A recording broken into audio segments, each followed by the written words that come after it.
சச்சின் இந்தியாவுக்காக மிகப்பெரிய பங்களிப்பை கொடுத்திருக்காரு. இருந்தாலுமே ஒரு சில சமயங்கள்ல முக்கியமான கட்டத்துல அவர் சொதப்பி இருந்திருக்காரு. அப்படி அவர் சொதப்பிய 3 முக்கிய தருணங்களை இந்த வீடியோல பார்த்துருவோம். Number 1, 2003 world cup final. இந்த மேட்ச்ல ரிக்கி பாண்டிங் இந்தியாவை பிளந்ததை 90s கிட்ஸ் யாருமே மறந்திருக்க மாட்டீங்க. அந்த அளவுக்கு பலன்னு பிளந்து 369 அப்படிங்கிற டார்கெட்டை ஆஸ்திரேலியா போஸ்ட் பண்ணி இருந்திருப்பாங்க.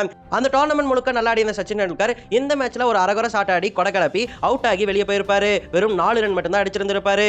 இதை பத்தி அவர் என்ன சொல்றாருன்னா, அந்த காலத்துல T20 ஃபார்மேட் கிடையாது, இருந்திருந்தா இந்த பெரிய டார்கெட்டை எப்படி சேஸ் பண்ண முடியும்னு சொல்லிட்டு நாங்க யோசிச்சிருந்திருப்போம். அப்ப நான் அடிக்கணுமா இல்ல செட் பண்ணணுமா அப்படின்னு சொல்லிட்டு யோசிச்சு அந்த மாதிரி ஷாட் ஆடிட்டா அப்படின்னு சொல்லிட்டு அவர் விளக்கம் கொடுத்திருப்பாரு.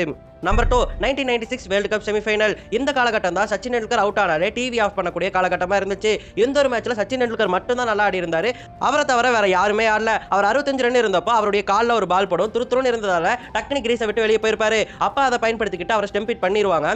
உடனே அவர் மூஞ்சி சின்னதாயிரும். லைட்டை பார்த்துக்கிட்டே வெயிட் பண்ணிட்டு ரீப்ளேல அதை நாட் அவுட்னு சொல்லிருங்க அப்படின்னு சொல்லிட்டு காத்து கிடப்பாரு. ஆனா அவுட்னு கொடுத்துருப்பாங்க. அதோட சச்சினும் அவுட் ஆகியிருப்பாரு. அந்த மேட்ச்லயும் இந்தியா அவுட் ஆகிருக்கும். சச்சின் டெண்டுல்கர் என் வாழ்க்கையில இப்போ வரைக்கும் கெட்ட கனவா வரக்கூடியது அந்த லைட்டை பார்த்துட்டு இருந்த மூமெண்ட் தான். அது கிரீன் கலர் லைட்டா மாறி இருந்தா ரொம்ப சந்தோஷமா இருந்திருக்கும் அப்படின்னு சொல்லிட்டு இப்போ வரைக்கும் சொல்லிட்டு இருக்காரு. Number 3, 2007 world cup. இந்த வேர்ல்ட் கப் ஃபுல்லாவே அவர் ஃபார்ம்லயே கிடையாது. முதல் மேட்ச்ல பங்களாதேஷ்க்கு எதிராக 26 பாலுக்கு 7 ரன் அடிச்சு சொதப்பலா அவுட் ஆகியிருப்பாரு. அதுக்கப்புறம் முக்கியமான மேட்ச் ஆகிய ஸ்ரீலங்கா மேட்ச்லயுமே கிளீன் போல்ட் ஆகி டக் அவுட் ஆகி வெளியே போயிருப்பாரு. சச்சின் டெண்டுல்கர் இந்த ஒரு காலகட்டம் தான் மிகவும் மோசமான காலகட்டமா என் வாழ்நாளில் இருக்குன்னு இப்போ வரைக்கும் ஃபீல் பண்ணிட்டு இருக்காரு.